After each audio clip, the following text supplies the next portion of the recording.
O que é uma igreja reformada? Por Stephen E. Smallman. Como pastor da igreja presbiteriana em McLean, Virgínia, eu fui frequentemente questionado com tal pergunta nos meus quase 30 anos por lá. Foi durante esse tempo que comecei a escrever a resposta.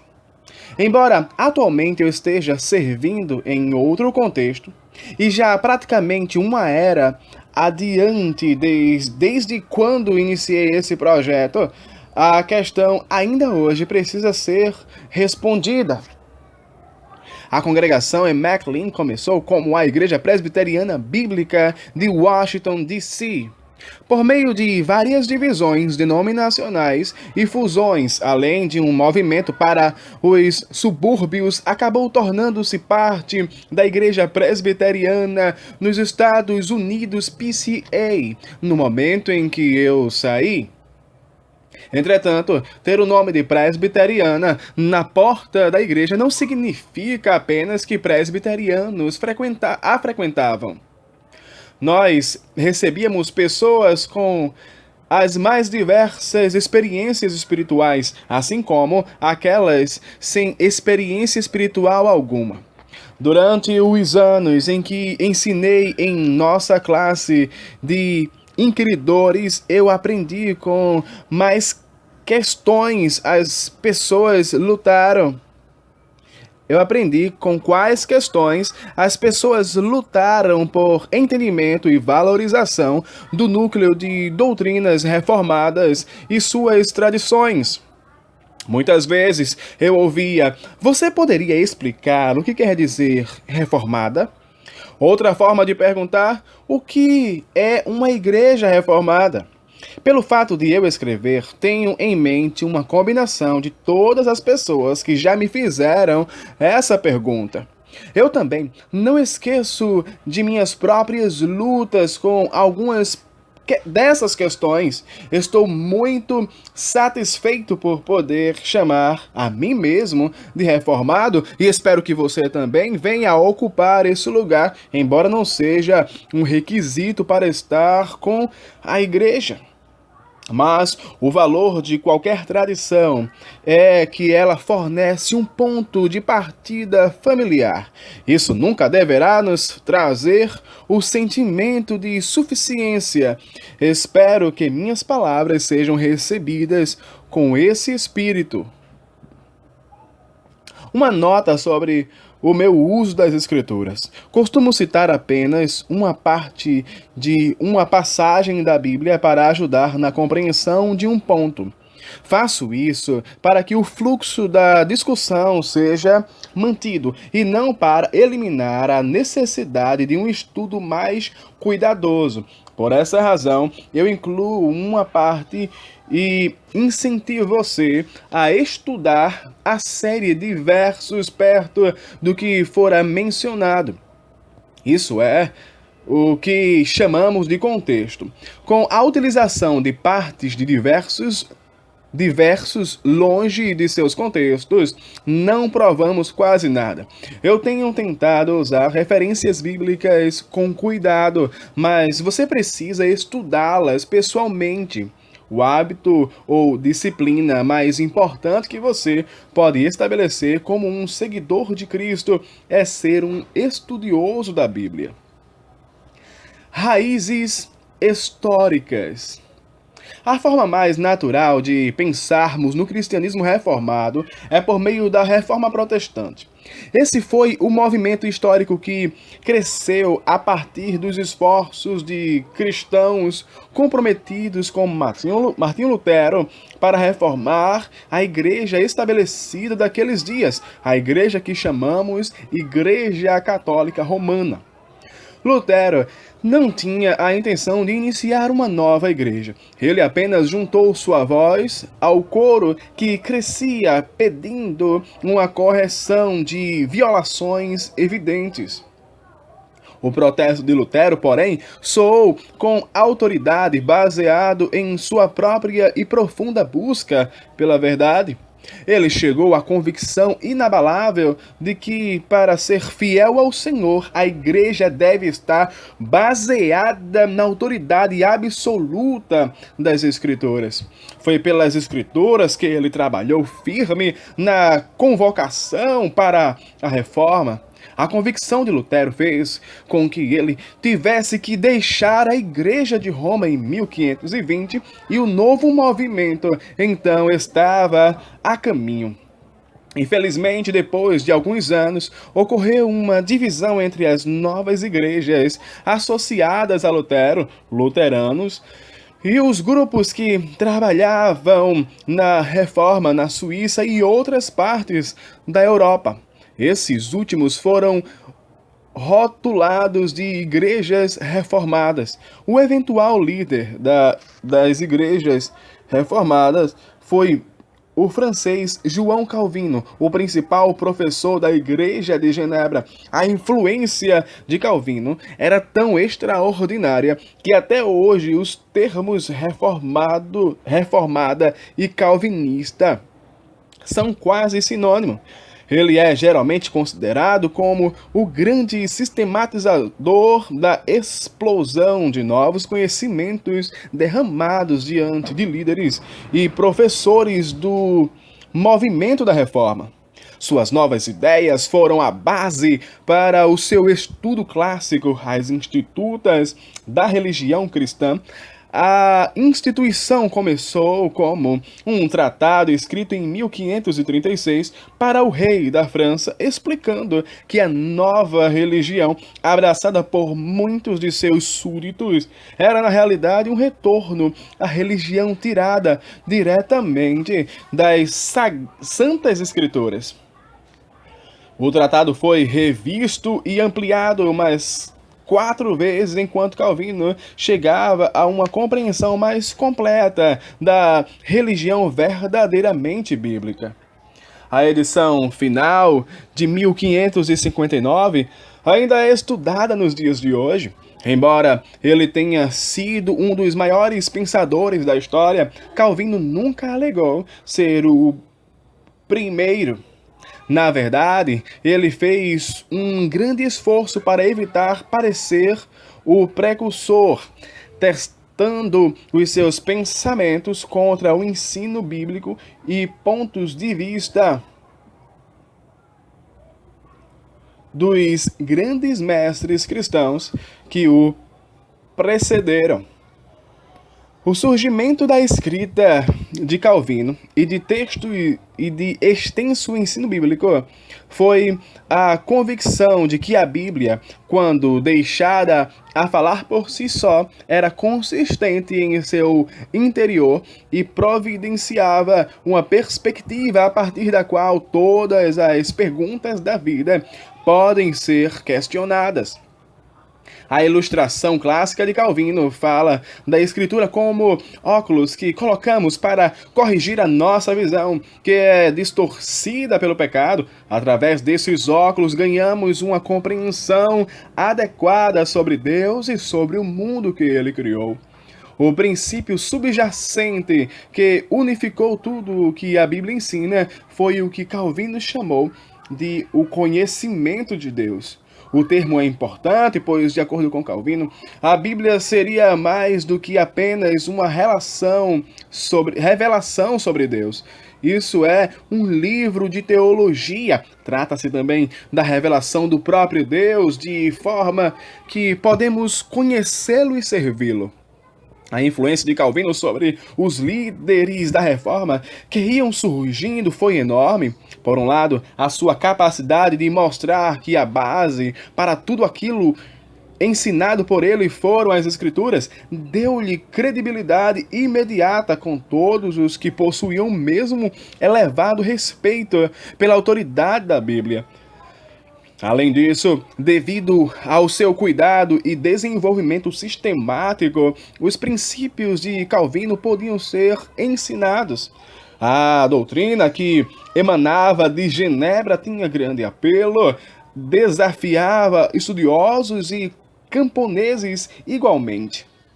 Durante os primeiros anos de ministério de Calvino, um fluxo contínuo de jovens líderes zelosos e talentosos dirigia-se a Genebra para escapar da hostilidade contra os protestantes em seus países de origem, enquanto em Genebra acrescentavam conhecimento para seu zelo e finalmente retornavam para as suas casas como cuidadosos mestres da palavra, ansiosos por verem seus compatriotas sob a verdadeira fé em Cristo e reformados em uma verdadeira igreja.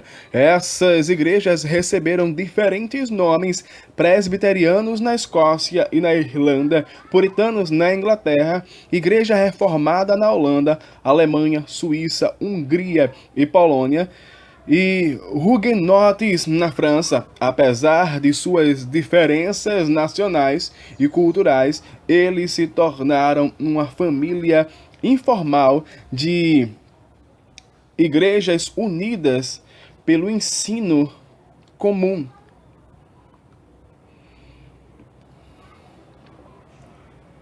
John Knox, muitas vezes chamado de pai do presbiterianismo, é um exemplo específico da influência de Calvino. Knox fugiu da Escócia e em seguida da Inglaterra, chegando em Genebra em 1555.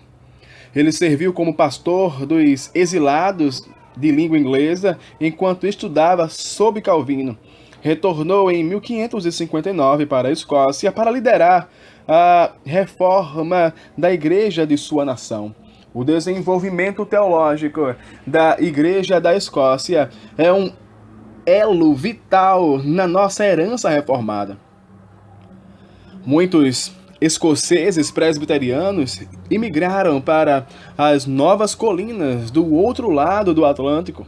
Alguns deles tinham se estabelecido primeiro na Irlanda do Norte, muitas vezes à força, e foram, portanto, chamados de escoceses irlandeses. Ao chegarem à América do Norte, esses primeiros colonos presbiterianos, escoceses e irlandeses, se estabeleceram nas colinas centrais e do sul, bem como nas comunidades de fronteira.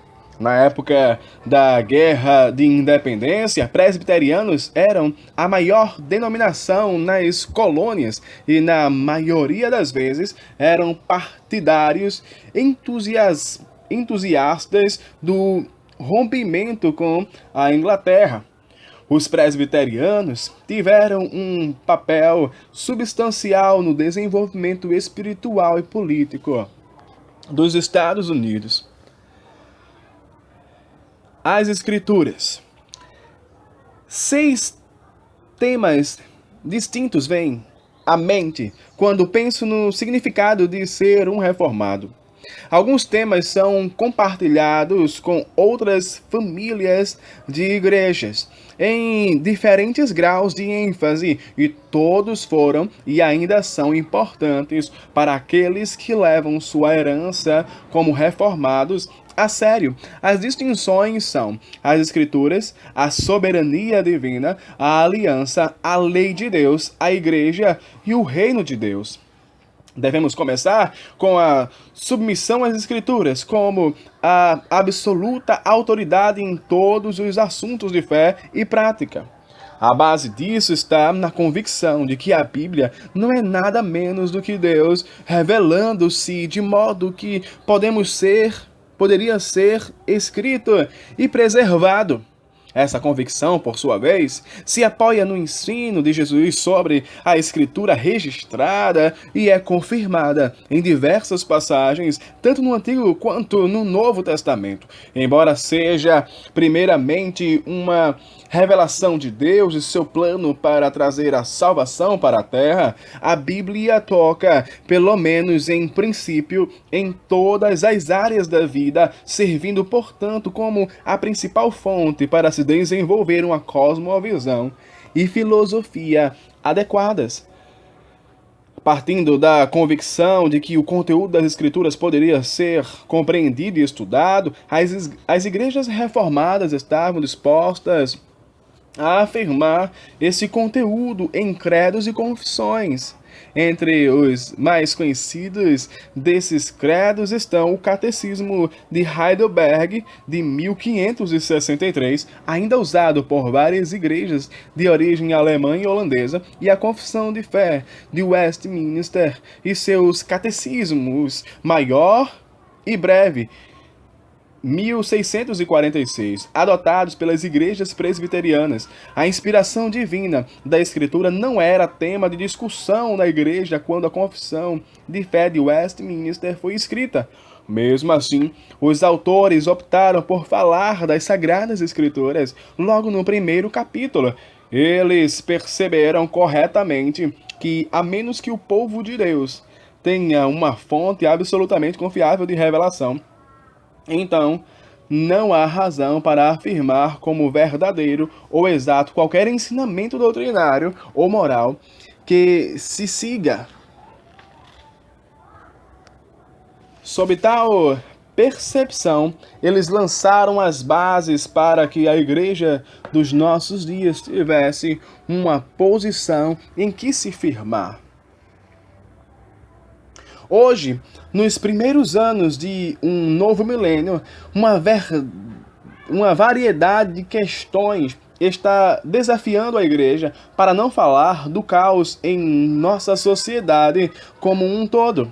Como vamos tratar de assuntos como a orientação sexual, o feminismo, o racismo, o meio ambiente, a clonagem humana e a experimentação genética?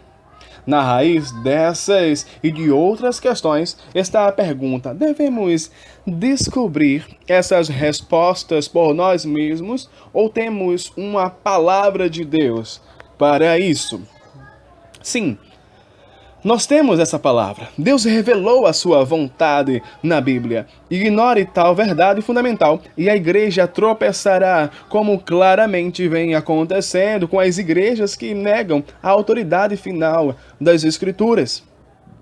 Mesmo entre aqueles comprometidos com uma posição evangélica, há alguma controvérsia sobre as Escrituras. Trata-se da infalibilidade das Escrituras ou a crença de que as Escrituras foram originalmente escritas pelos autores inspirados sem erro, apesar de aceitarmos a Bíblia como nossa única autoridade de fé e prática. Alguns não percebem a necessidade de insistir para que todos os detalhes da Bíblia sejam acurados.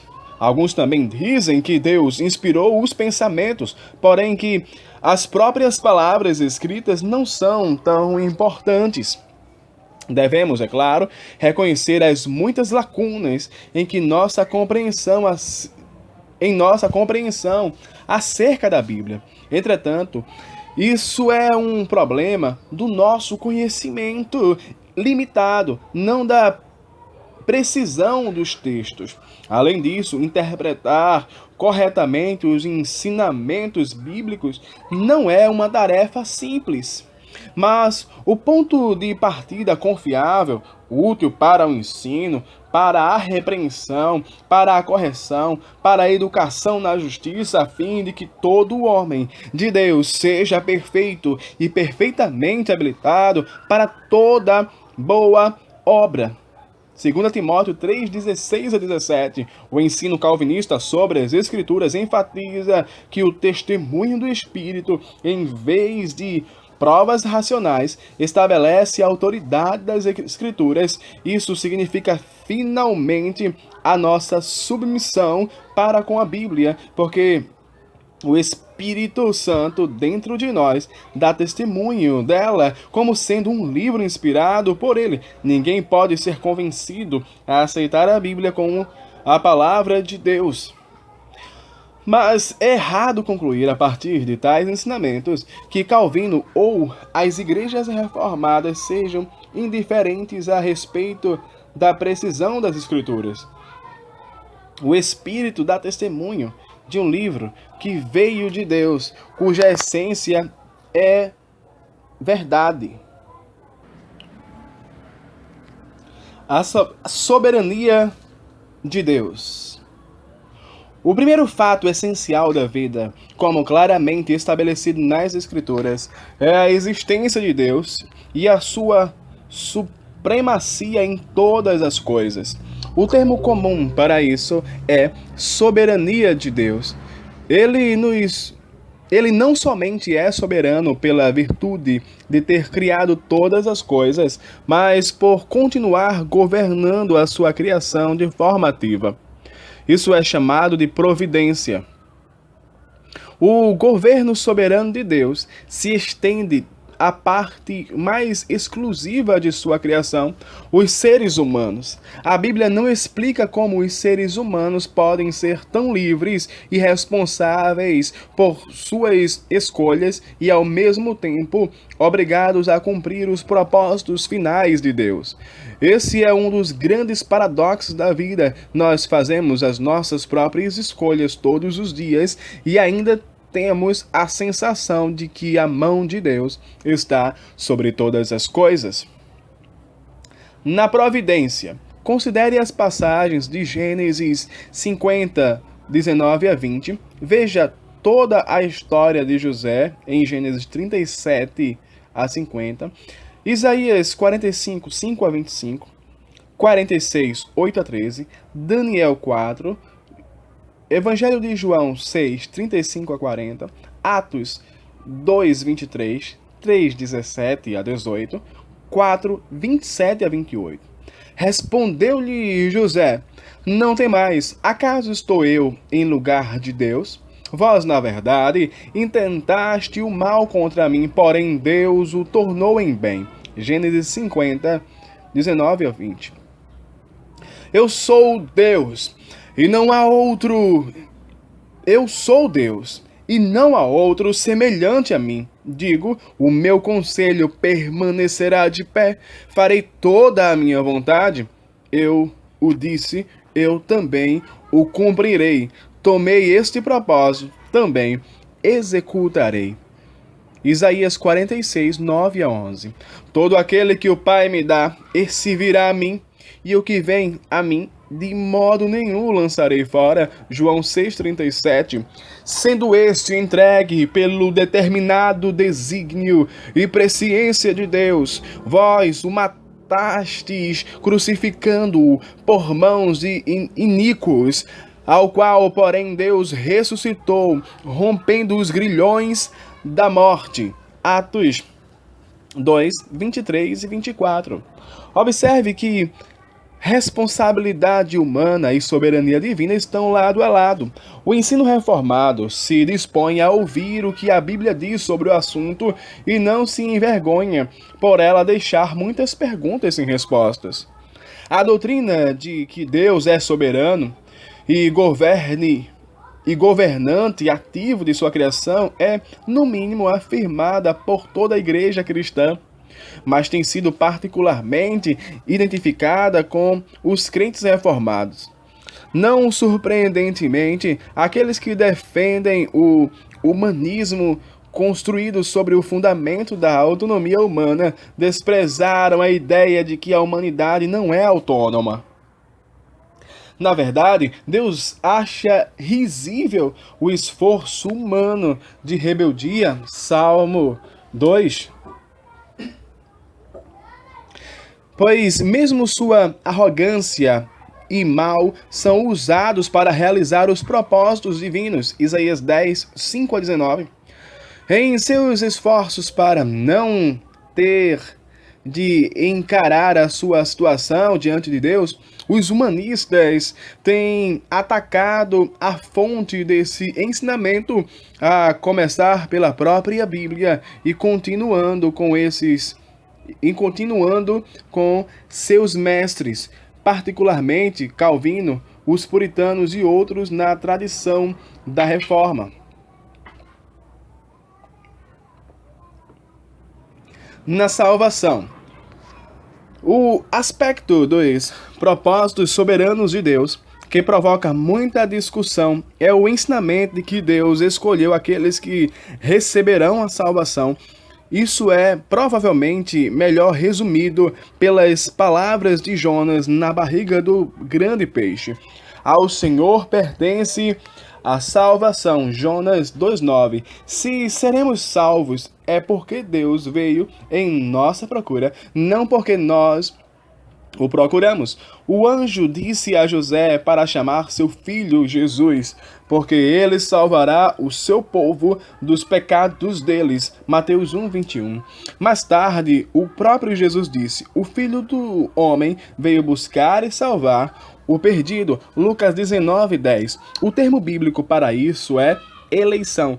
Tal termo é introduzido pela primeira vez no Antigo Testamento com a eleição da nação de Israel para ser santa, separada, povo escolhido.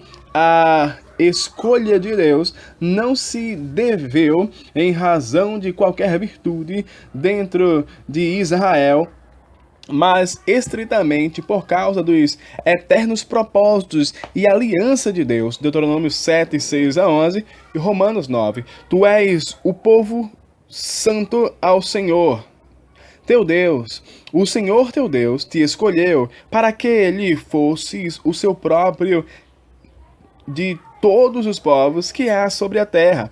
Não vos teve o Senhor afeição, nem vos escolheu porque fosseis mais numerosos do que qualquer povo, pois éreis o menor de todos os povos, mas porque o Senhor vos amava e para guardar o juramento que fizera a vossos pais. Deuteronômio 7, de 6-8.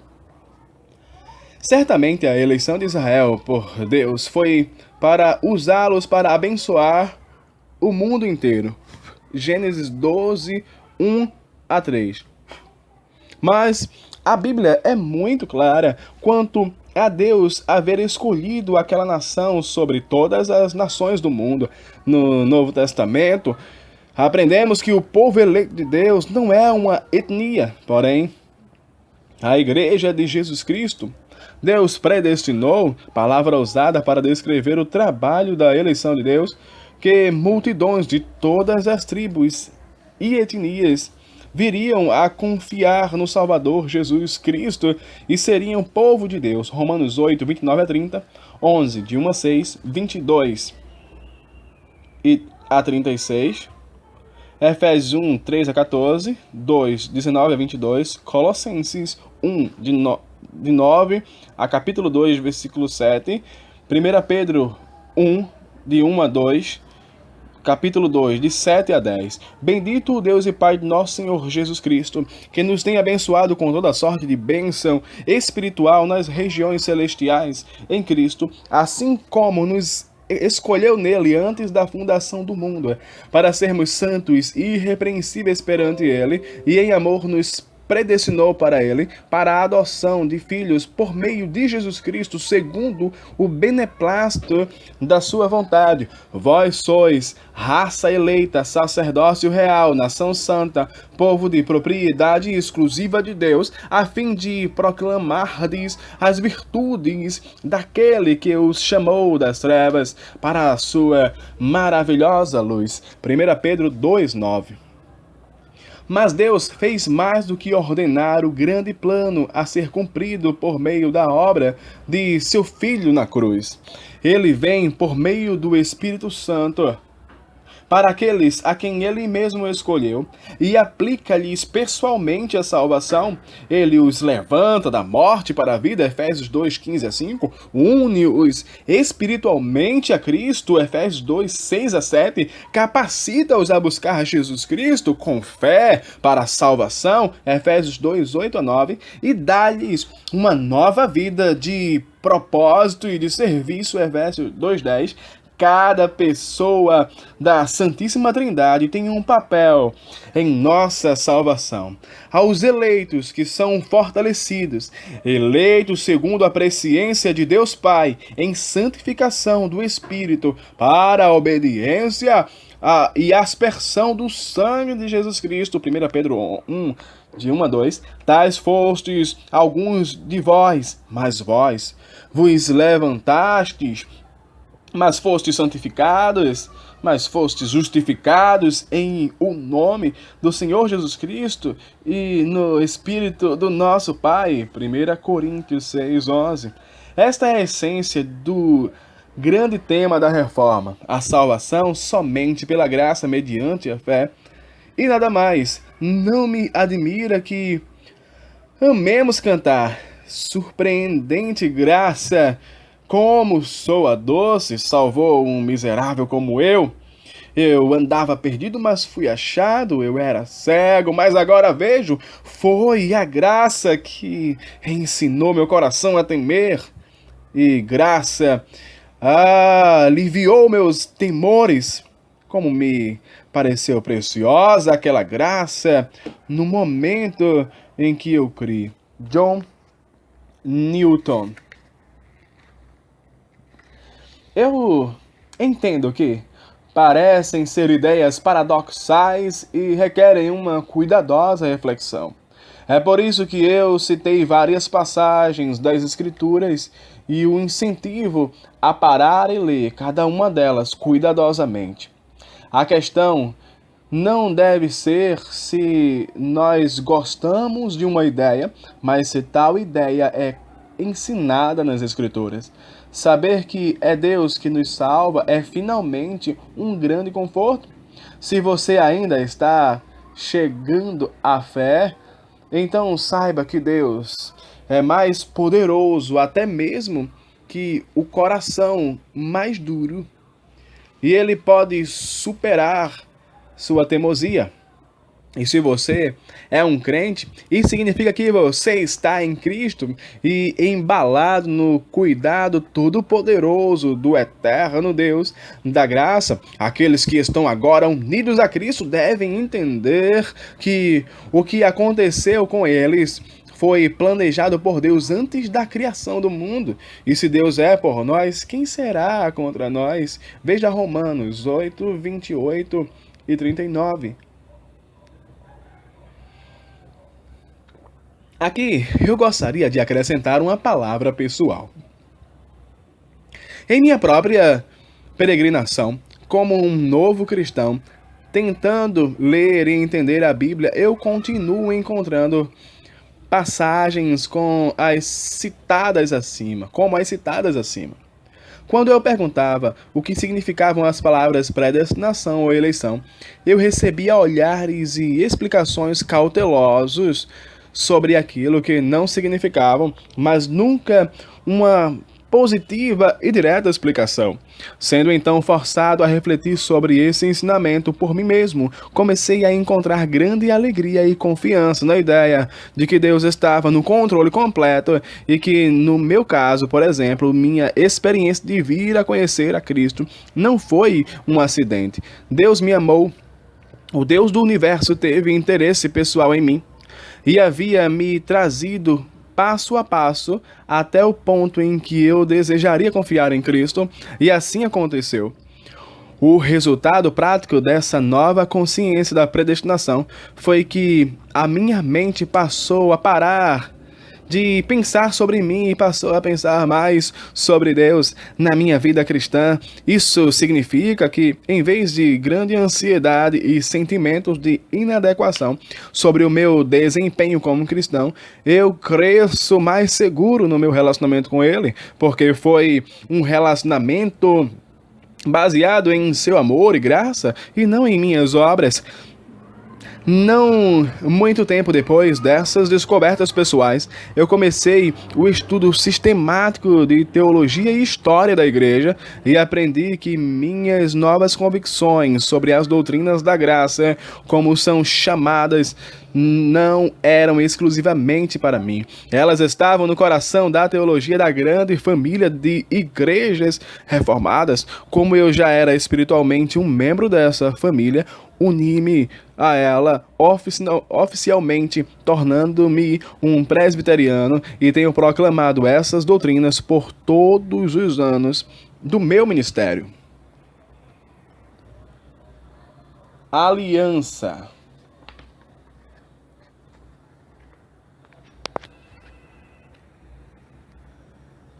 Uma terceira característica das igrejas reformadas é sua visão da Bíblia como um todo. O Antigo e Novo Testamento revelam o plano unificado de Deus, geralmente mencionado como a aliança ou pacto da graça. A essência da aliança, como expressa em toda a Bíblia, é a declaração de Deus ao seu povo: eu serei o seu povo e eles serão o meu povo. Eu serei o seu Deus e eles serão o meu povo. Essa mensagem encontra-se literalmente de Gênesis ao Apocalipse. Gênesis 17, 7 a 8, Jeremias 31, 33, 2 Coríntios 6, 16, Apocalipse 21, 3. Esse não é um pedido. Você gostaria que eu fosse o seu Deus? Ou um desejo, eu gostaria de ser o seu Deus, mas uma afirmação daquilo que Deus vai fazer por causa de sua natureza como sendo o Deus de misericórdia e de graça. O desenvolvimento da aliança move-se sistematicamente da criação, passando pela queda da humanidade até a redenção, outra palavra para a salvação, quando Deus age para restaurar o que o primeiro homem e a primeira mulher deixaram ao pecar. A partir dos primeiros capítulos de Gênesis, o grande plano redentor de Deus é desdobrado em etapas, primeiro por meio de uma família, Abraão, em seguida através de uma nação, Moisés e Davi, e finalmente concluído no próprio Jesus mediante sua morte e ressurreição e oferecido ao mundo.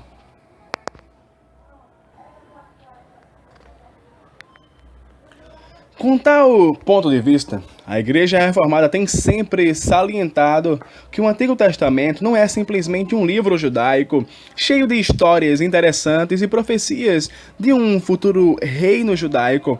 Pelo contrário, é uma formulação prévia da mesma verdade encontrada no Novo Testamento. Jesus não começa de novo. Ele simplesmente levou a termo o que já havia sido estabelecido desde Abraão e Moisés. Tais temas-chave, como a salvação por graça, a necessidade de expiação pelo sangue e a igreja como uma reunião de pessoas resgatadas, incluindo seus filhos, são todos conceitos do Antigo Testamento levados a cumprimento na pessoa e obra de Cristo. O livro de Hebreus é um estudo acerca dessa verdade. Os privilégios estendidos ao povo de Deus sob a suprema glória da nova aliança, 2 Coríntios 3, 7 e 18, eram apenas sombras do Antigo Testamento. Se o ministério da morte, gravado com letras em pedras, se revestiu de glória, como não será de maior glória o ministério do Espírito? Ora, o Senhor é o Espírito, e onde está o Espírito do Senhor, ali há liberdade. 2 Coríntios 3, a 3, 7 a 8 e 17. As distinções restantes poderiam ser listadas como pontos secundários debaixo da ideia da aliança, uma vez que essa é a chave que fornece uma perspectiva adequada para quase todos os ensinamentos bíblicos. A lei de Deus. As igrejas reformadas sempre destacaram o valor da lei, tanto para o crente quanto para o descrente. O que é a lei? A lei é aquilo que Deus nos revela que devemos fazer para Ele.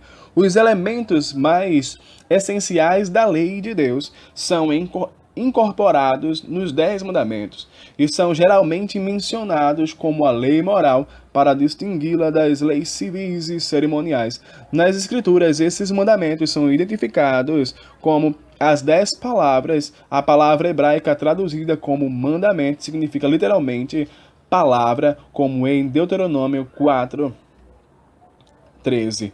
Vos anunciou Ele a sua aliança, os 10 mandamentos. Isso sugere que devemos considerar os mandamentos como princípios fundamentais, em vez do que apenas uma lista de regras. Ao ensinar a lei, os cristãos reformados mostram que na Escritura a sua essência é amar a Deus com todo o nosso coração, mente e alma, Deuteronômio 6:5, e amar ao próximo como a nós mesmos, Levítico 9:18. Esses dois comandos do Antigo Testamento foram citados junto por Jesus como a essência da lei, Mateus 22:34-40, e por Paulo como o cumprimento da lei, Romanos 13:8-10. Portanto, a lei e o amor não estão em oposição, mas são complementares. Tradicionalmente, a Igreja Reformada tem ensinado três usos da lei. O primeiro uso é direcionado para a sociedade em geral. A lei moral pode ser vista como a revelação de Deus sobre o melhor modo de vida para a humanidade. Nesse sentido, não muda a condição espiritual de uma pessoa, mas é muito útil para organizar a sociedade humana e dirigir a desordem e restringir a desordem.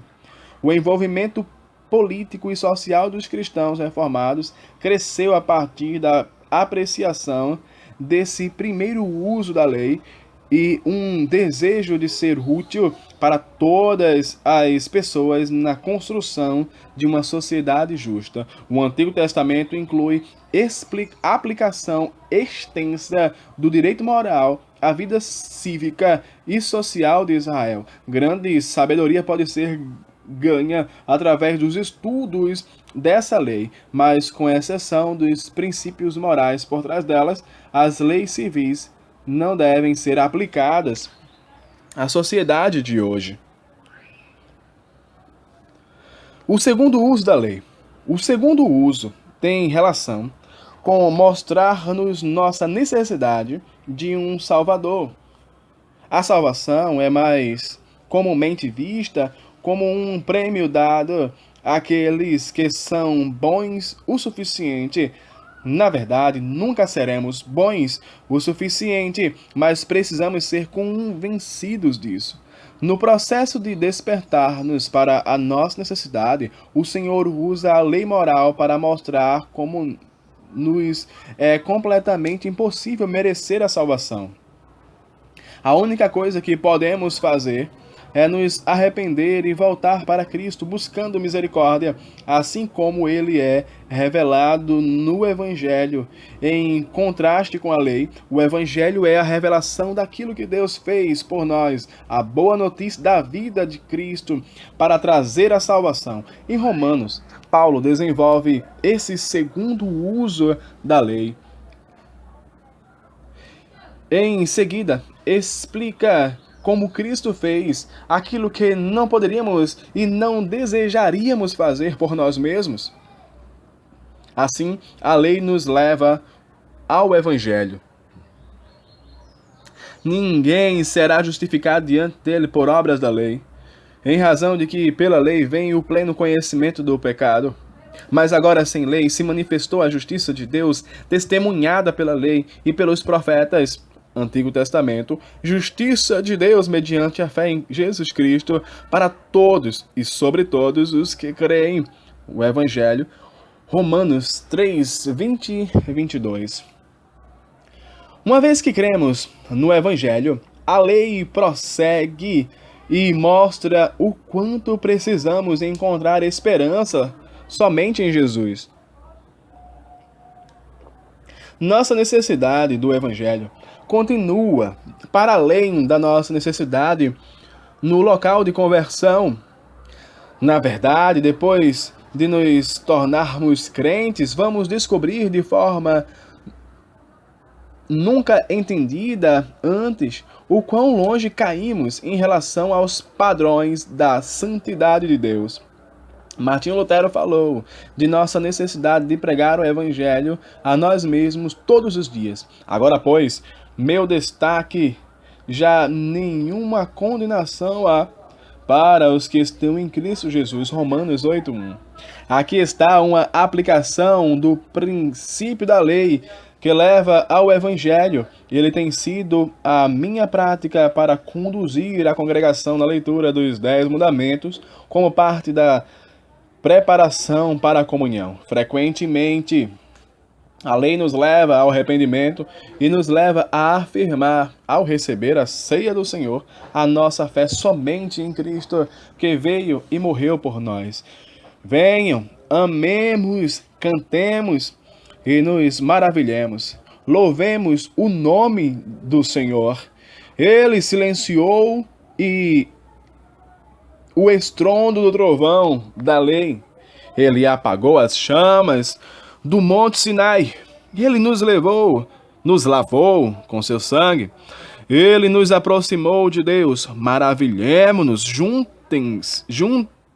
juntam-se graça e justiça e apontam para o depósito de misericórdia. Quando pela graça em Cristo está a nossa confiança, a justiça sorri e nada mais exige. Ele, que nos lavou com seu sangue, garantiu nosso caminho para Deus. John Newton. O terceiro uso da lei. O terceiro uso é para os cristãos. Uma vez que nossos corações tenham sido transformados pelo Espírito Santo e há um desejo de obediência dado por Deus, a lei oferece ao crente um esforço do novo modo de vida que o Senhor pede de seu povo. Em muitos aspectos, o Sermão do Monte, Mateus 5-7, é uma reafirmação da lei, mas com o próprio Jesus como o cumprimento real da justiça maior para a qual fomos chamados.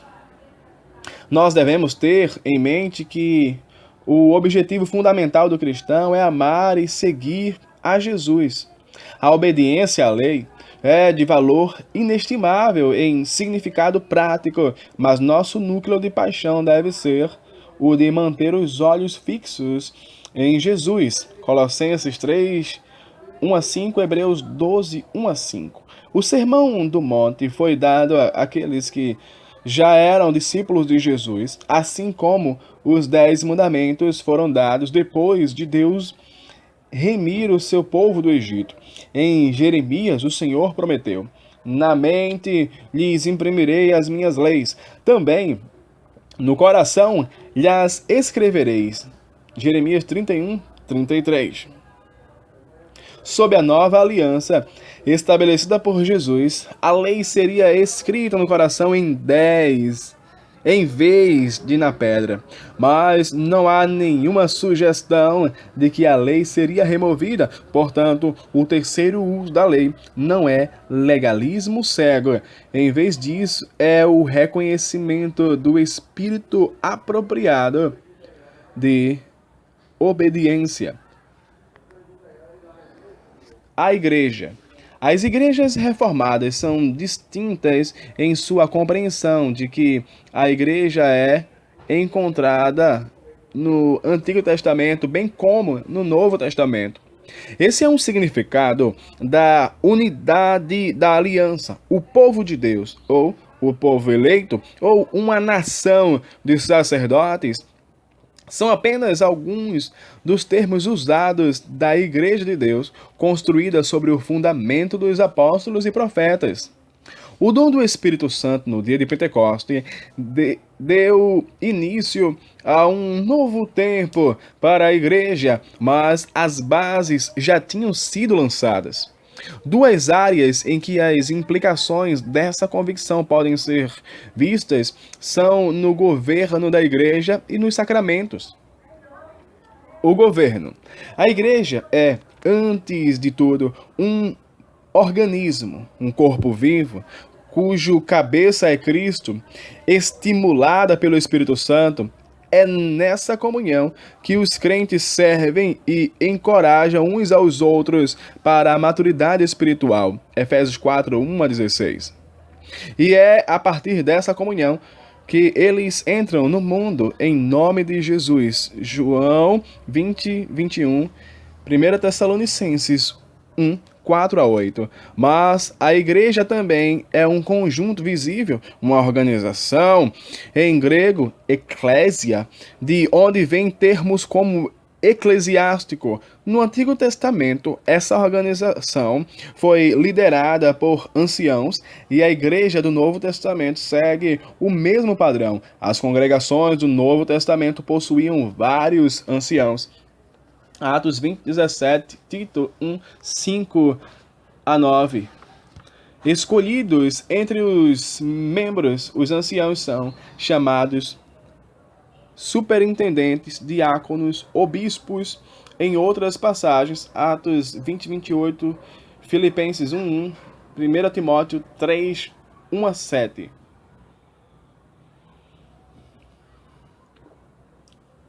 À medida que a igreja cristã se desenvolvia, esses conceitos foram postos de lado enquanto o clero ganhava mais e mais poder. Quando Calvino estava reformando a Igreja de Genebra, um de seus grandes interesses era o governo da Igreja. Ele acreditava que a Igreja deveria ser regrada em conformidade com o padrão bíblico, em vez de curvar-se para a conveniência. Ele fez uma mudança radical a partir do padrão predominante de seus dias, reintroduzindo os anciãos que ajudaram a governar a igreja. Ele chamou os ministros de pastores e mestres em vez de sacerdote. Mais tarde, os títulos de presbítero, regente e presbítero docente substituíram ancião leigo e ministro. A liderança de anciãos, ou presbiterianismo, de presbiter, a palavra grega presbiter, a palavra grega para ancião, tem sido o padrão seguido por todas as igrejas reformadas desde então. Calvino e as igrejas reformadas também deram grande ênfase sobre o ministério dos diáconos, Atos 6:1-7, 1 Timóteo 3:8-13. Na tradição da Reforma, os diáconos são aqueles separados para ajudar a levar misericórdia para com os necessitados da igreja e da comunidade em geral. Toda a congregação deve estar envolvida em ministérios de misericórdia, mas são os diáconos que lideram nessa área. Seguindo o exemplo de Calvino, as igrejas reformadas defendem que a unidade da igreja visível, além da congregação local, é necessária. A igreja é mais do que somente um corpo local. Por essa razão, as igrejas reformadas rejeitam a ideia de congregações independentes, mas elas também não acreditam que as igrejas devam formar uma hierarquia liderada por um papa ou um bispo. As igrejas reúnem-se regionalmente, normalmente o chamado presbitério, ou todas elas sínodo ou assembleia geral, para tratar de assuntos que afetam todas elas, como a igreja primitiva fez em Atos 15. Elas decidem sobre vários assuntos após oração e discussão entre si, com a autoridade final, que é o Espírito Santo falando por meio da verdade das Escrituras. É importante notar que a ênfase reformada na unidade visível foi aplicada para a verdadeira Igreja de Jesus Cristo. Essa foi uma questão vital para os reformadores, que lutaram contra a acusação de que eram pecadores, um pecado chamado cisma, por deixarem a Igreja Católica Romana. Eles desenvolveram então 3 marcas da igreja para discernir entre a verdadeira e a falsa igreja. As marcas são as seguintes: primeiro, a pregação fiel da palavra. Segundo, a correta ministração dos sacramentos. Terceiro, a administração da disciplina eclesiástica. Essas talvez são talvez não sejam as únicas marcas de uma igreja verdadeira, mas foram importantes para ajudar a igreja daqueles dias a lidar com as doutrinas verdadeiras e falsas. Isso faz parte de nossa herança da reforma. E o protesto radical expresso na separação de uma igreja por causa da presença esmagadora de falsos ensinamentos, é uma questão com que muitos ainda lutam em nosso tempo. Enfrentar o que significa para uma igreja o negar a sua própria fé e como lidar com mestres falsos e enganadores não é uma questão nova. Mateus 7, 15 a 23, 2 Timóteo 3, 1 a 17, 2 Pedro 2, 1 a 12, 3, 1 a 18. Esse tem sido um problema desde o começo e ainda está presente. Vós, pois, amados, prevenidos como estáis de antemão, acautelai-vos, não suceda que, arrastados pelo erro desses insubordinados, descaiais da vossa própria firmeza, antes crescei na graça e no conhecimento de nosso Senhor e Salvador Jesus Cristo. 2 Pedro 3, 17 a 18. Nós observamos dois sacramentos, o batismo e a ceia do Senhor. A Igreja Católica Romana pratica 7 sacramentos. Acreditamos que Jesus estabeleceu apenas esses dois. Cada sacramento ecoa uma prática ou observância do Antigo Testamento. No entendimento dos sacramentos, as igrejas reformadas tomam uma posição moderada entre dois pontos. Uma visão sustenta que Deus realmente comunica a graça por meio do sacramento em si. A água do batismo lava o pecado e os elementos da comunhão, de fato ou espiritualmente, tornam-se o sangue e o corpo de Cristo.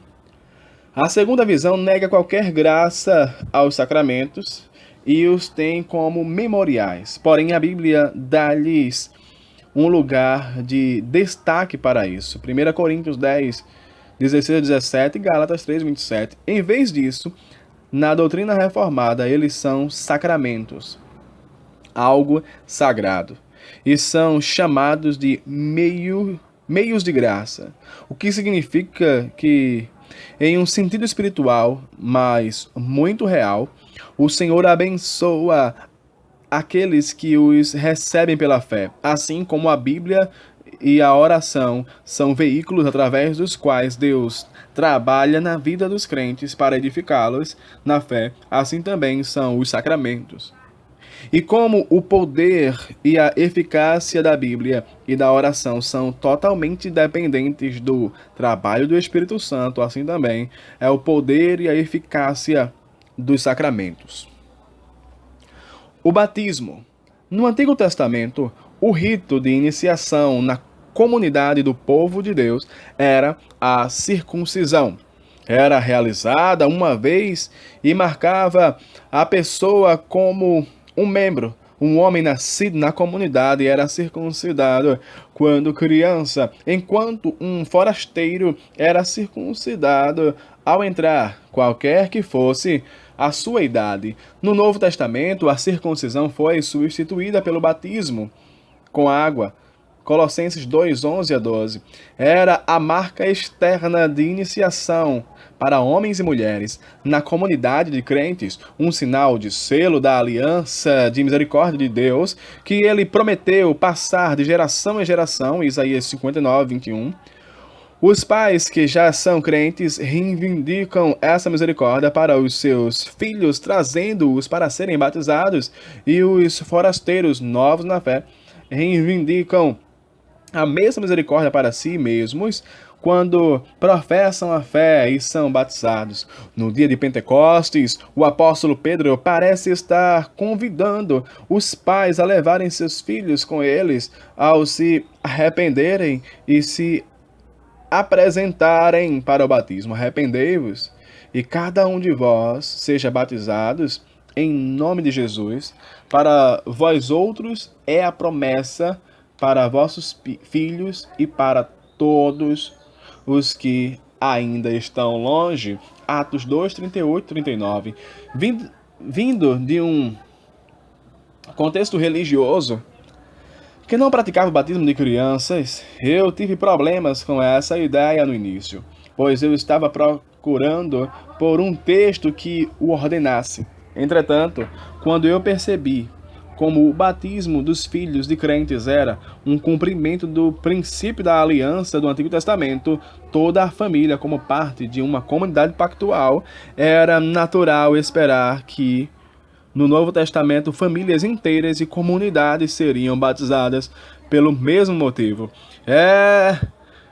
E é precisamente isso que a Escritura registra. Atos 16, 15 e 33, 1 Coríntios 1, 16. Nós frequentemente usamos o termo filhos da aliança para nos lembrarmos dos privilégios e responsabilidades de incluirmos essas crianças na igreja. Eu deveria também acrescentar que as igrejas reformadas nunca ensinaram que um método específico de batismo seria a única maneira de se batizar. A maioria dos pastores ou asperge a água como um sinal de aspersão de sangue ou a despeja sobre a cabeça, um sinal de efusão do Espírito Santo. Porém, muitos não se opõem à imersão, um símbolo da morte e ressurreição, quando solicitada. A comunhão. O outro sacramento, a comunhão, também chamada de Ceia do Senhor, tem a sua contrapartida no Antigo Testamento, na Ceia de Páscoa. Ao contrário da circuncisão, a Páscoa deveria ser repetida a cada ano, como uma celebração da redenção que veio através da morte de um cordeiro. Êxodo 12. Não é por acaso que foi no tempo da Páscoa, quando Jesus, o Cordeiro de Deus, inaugurou uma refeição similar àquela a ser repetida com frequência. Nós devemos fazê-la não apenas para lembrar sua vinda em corpo, o pão, e seu sacrifício de morte, o vinho, mas também para termos comunhão com ele de forma espiritual e real. 1 Coríntios 10, 16 a 17 e 11, 23 a 34. A refeição assim serve como um meio constante de renovação espiritual. A Páscoa era celebrada em família, sob a nova aliança do Senhor. A ceia é comemorada pela família da igreja, e aqueles que foram batizados e confessaram publicamente a Cristo são bem-vindos a participar. O serviço de comunhão é a base para grande parte da vida espiritual da igreja. Após o exame feito pelos anciãos presbíteros, um candidato a membro é recebido como membro comungante. As boas-vindas ao receber a comunhão é uma expressão de convicção dos mais velhos de que aquele membro é um verdadeiro crente. Crianças batizadas precisam fazer tal confissão de fé aos presbíteros antes de tomarem a ceia. Infelizmente, há ocasiões em que os membros parecem demonstrar que não são crentes. Claro, ninguém pode ver o coração, mas quando o comportamento é radicalmente contrário ao ensinamento bíblico, os anciãos devem procurar corrigir. Isso é chamado de disciplina eclesiástica. Se membros se recusam a receber a disciplina dos presbíteros, a mais grave pena que uma igreja pode impor é a excomunhão. A comunhão é retida como um testemunho a essas pessoas para que não se considerem crentes. O reino de Deus.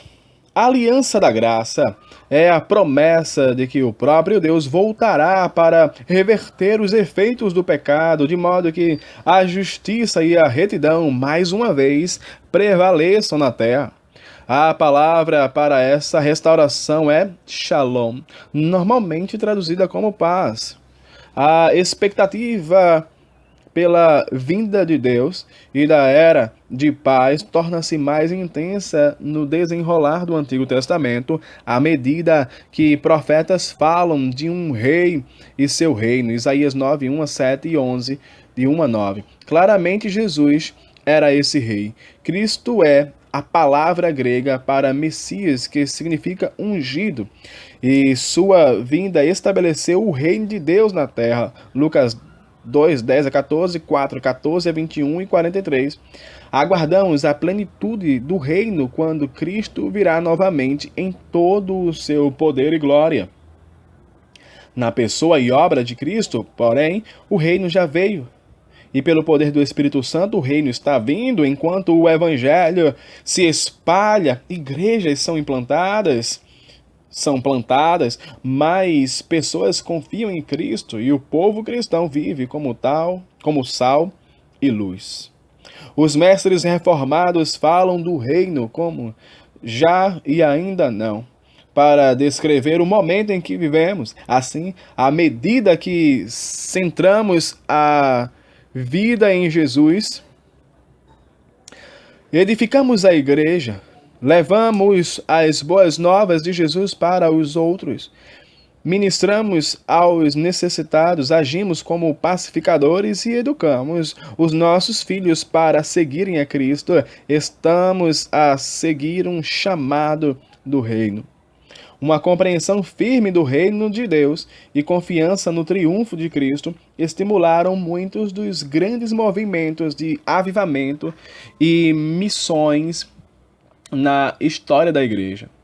Essa é uma ênfase pontualmente distinta das tentativas de ligação do reino de Deus com os esforços dos governos terrenos, ou a ideia de que o reino é um futuro reino judeu, como ensinado na popular série Left Behind, Deixados para Trás. Falar do reino é um lembrete constante de que o plano de Deus é maior do que a salvação pessoal. Tão maravilhoso quanto essa salvação, a vinda de Cristo significou a glória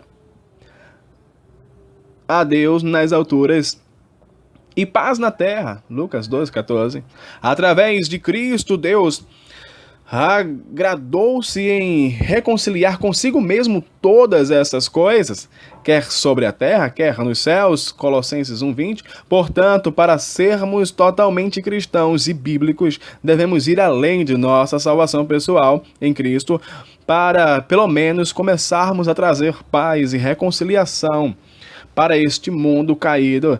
Este mundo é de Deus e não devemos nos retirar dele. Nós oramos, venha o teu reino, faça-se a tua vontade, assim na terra como no céu. Mateus 6:10. Mas até o último dia também devemos buscar primeiro o reino e viver a nossa oração por meio da nossa prática. Espero que o que escrevi sobre a Igreja Reformada lhe dê o desejo de aprender mais, e não simplesmente de uma perspectiva de interesse histórico, mas com o desejo de imitar os melhores aspectos de nossa herança. Os próprios reformadores ensinaram que a verdadeira reforma nunca terminaria. A Igreja Reformada estará continuamente sob reforma, sempre reformanda. Portanto, se formos fiéis à nossa herança, apreciaremos a maravilhosa base que nos foi dada. Embora não vivamos no passado, Deus é o mesmo, a sua palavra é a verdade eterna, mas o nosso mundo está mudando. Devemos estar abertos para as novas formas de falar ao mundo sobre o Deus que é a nossa rocha, e que a glória seja dada somente a Ele. Eu ofereço meu coração a Ti, ó Senhor, pronta e sinceramente. João Calvino.